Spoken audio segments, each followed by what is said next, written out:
look at what's happening in Germany. You look at what's happening last night in Sweden. Sweden.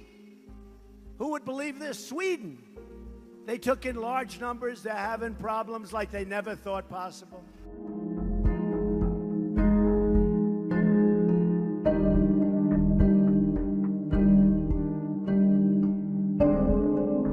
The best theory for what he was talking about is a segment on Fox News from Friday night. Perhaps no nation on earth is more committed to accepting foreign migrants and refugees than Sweden. Do you see the violence really spreading across Sweden into the cities?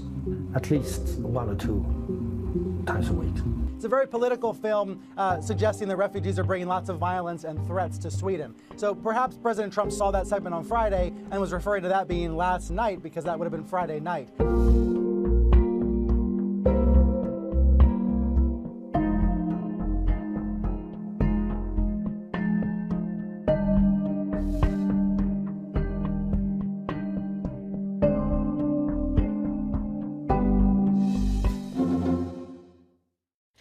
Obviously, Trump has spent the week attacking the media, right? This is the new sort of argument from the White House. It's about us.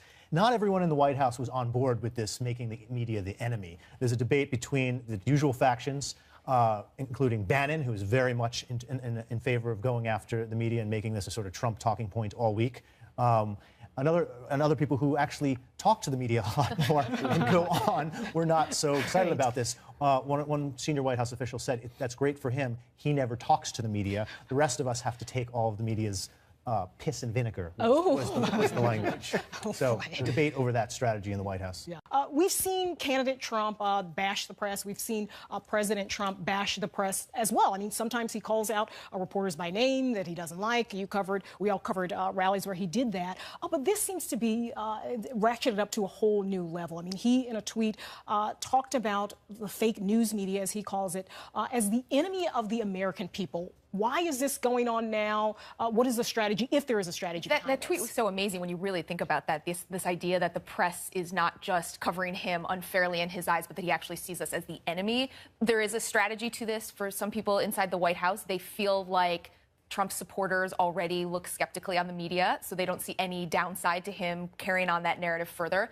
But the reality is Trump is getting a lot of really tough coverage right now. And a lot of things are getting out there in stories, very credible stories from reliable sources that are making his White House look like they're off to a pretty rough start. I think that it's pretty fair to question whether Mike Flynn would have actually been fired had the Washington Post not written 2 back-to-back stories on this. Right. So some of this is Trump just pushing back at the perception that's being built about his White House. But to me, I think one thing that will be interesting in the Trump presidency, how he's being covered in the press is one way that he will be judged, but it's not the only way. Yes. And it certainly is not the most important way, whether he can get health care passed, whether he can do tax reform. Yeah. And he seems to lose that sometimes with his focus, this intense focus on the coverage. Yeah, and Ryan, it isn't clear how bashing the media actually helps him with governing, helps him get any of those things done, like Obamacare, like bringing people together, that he'll need to do that on the Hill to get any of these agenda items passed. Well, it does accomplish one thing. I mean, discrediting the independent press does help a politician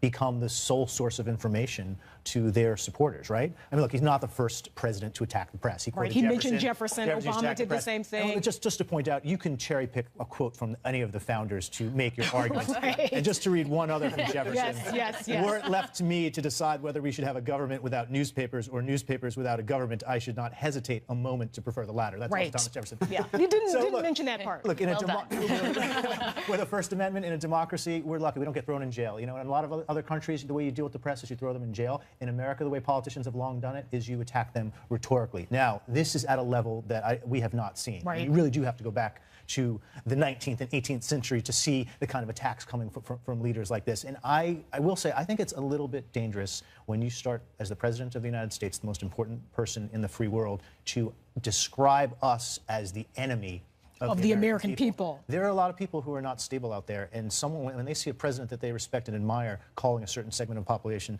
the enemy, it can encourage someone to do something. And John, making some I was going to say John McCain, and we're going to go to that sound here, talking about his concerns about Donald Trump's comments about the press. We need you. We need a free press. We must have it. It's vital. If you want to preserve, I'm very serious now, if you want to preserve democracy as we know it, you have to have a free and many times adversarial press. And without it, I'm afraid that we would lose so much of our individual liberties over time. That's how dictators get started.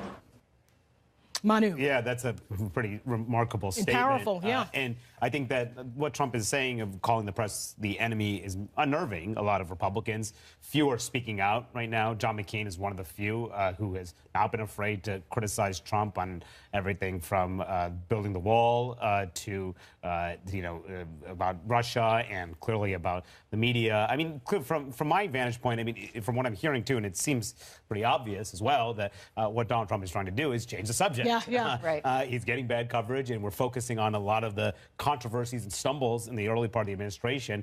And he wants to make the argument and the focus about the people who are writing about him and talking about him and reporting on him, not about the actual controversies himself. And so by ratcheting up language and calling the press the enemy, that's part of that effort to just change the subject. And Jack? So, Athena, the president just tweeted about this. What did he say?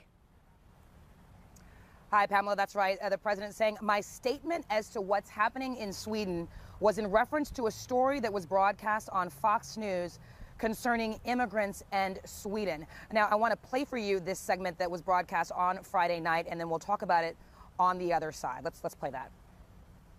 Perhaps no nation on earth is more committed to accepting foreign migrants and refugees than Sweden. 2016 alone, the country accepted more than 160,000 asylum seekers, despite having a population of less than 10 million people. Only 500 of these migrants were able to get jobs in Sweden. But if these arrivals aren't able to work, they're at least able to commit crimes. And that segment went on after that initial part. The Tucker Carlson talked with a filmmaker who said that the Swedish government was covering up all kinds of violent crimes that these refugees that Sweden had accepted were responsible for. We have no evidence of that, but now it's clear, at least, what the president was referring to. We know he is an avid watcher of cable news. He particularly likes Fox. But I've got to tell you, Pamela, this lack of precision, the president repeating things he hears, something he has been doing since the very beginning of his campaign, it's causing problems. It's already causing problems, and it shows that words matter, that the whole world is watching and listening very carefully to what the president has to say. So the Trump White House is starting to pick up the pace and intensity of their discussions on Obamacare. There's a big meeting at Mar-a-Lago today with Tom Price, the new Health and Human Services Secretary, Mick Mulvaney from OMB. This is the third such health care discussion in the last 4 days, I'm told. And this is good news for Republicans who are starting to feel like they're a little out there on their own on health care, going to all these town halls and getting a lot of pushback.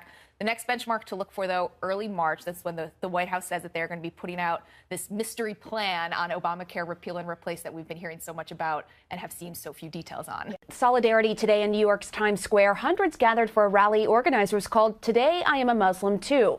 It was co-organized by music mogul Russell Simmons in response to President Trump's controversial travel ban on 7 Muslim-majority nations. Planners decided to carry on with the demonstration even after the Ninth Circuit Court of Appeals ruled against Trump's executive order. While you are saying, I am Muslim too, I say to you, I am unapologetically Muslim all day, every day. I am not afraid because fear is a choice, it is not a fact. Def Jam's Records co-founder Russell Simmons joins me now. Thank you so much for coming on. We do appreciate it. Looking forward to hearing your thoughts. As a hip-hop pioneer, your career has always been at the crossroads of business and culture. Why was it so important for you to help organize today's protest rally at the crossroads of the world in Times Square?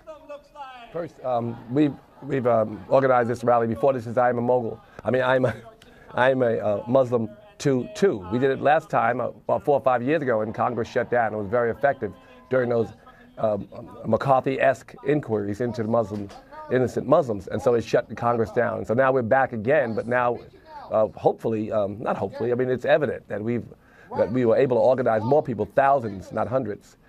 And more than that, social media, hundreds of millions of impressions. So that's really where the work was done, I think, through social media. But the point is, it's important where we have so much diversity and so many people from so many different faiths to bring them together, to show America this love fest that we created. everyone standing up for the other. There were many Christians. Obviously, I organized it with a rabbi who I worked with the Foundation for Ethnic Understanding. But there was not only that rabbi, there were Buddhists and Buddhist groups that participated. And there were people from all faiths, all ethnicities, and there were, frankly, there were white men. I read that in CNN's report that there were not. Of course, there was all kinds of people standing up to help the Muslim communities. And I'm very proud of what they did. It took a couple of seconds for the linesman to give the goal, so I was a bit anxious. And then when the ref gave it, I mean, it was crazy. I mean, I can't even explain the feeling. I thought, as you can tell from the celebrations, I didn't really know what to do. It was mad. Just a surreal moment. Look, you sent us a picture kindly. You are holding a piece of history as we show the image with you and the match ball. What does that mean to you, Sean? What does that mean to Lincoln City? Yeah, it's unbelievable. And to be fair, I didn't even ask for the ball. The ref just offered it to me after the game, which was nice of him. But yeah, I mean, it's a great achievement for the club. For a non-league club to be a Premier League team, it's a testament to like the group of boys we have at the club and the club as a whole. Like, it's amazing. Chelsea went to Burnley last week in the Premier League and could only draw. You won. What was the game plan? How did you do it?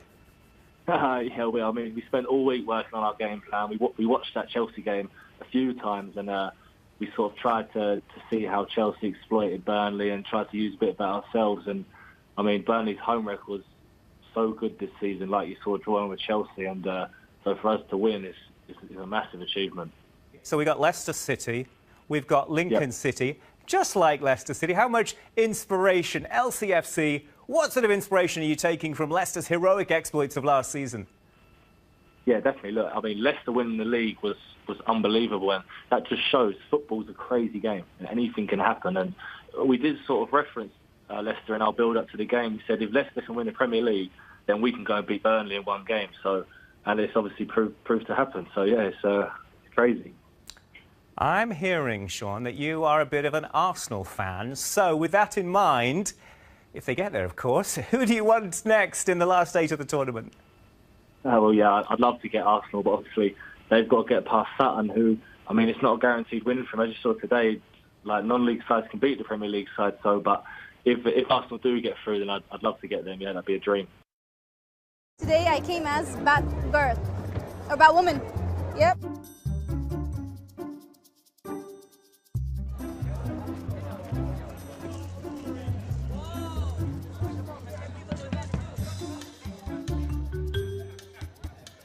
The minute I stepped in, I couldn't believe this is happening here. It is pretty unique because there was a culture that wasn't very known. It was pretty underground, and now they're getting a voice, and I'm happy for that.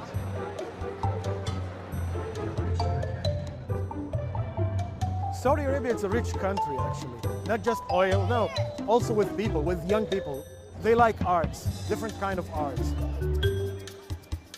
We just want to be acknowledged. We want people to realize that Saudi Arabia is a country with lots of beauty.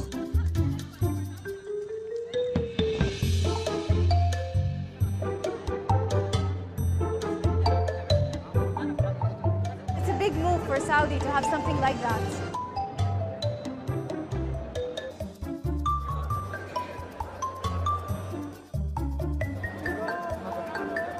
It's uniting all the geeks and nerds as one community, and it just feels so cool.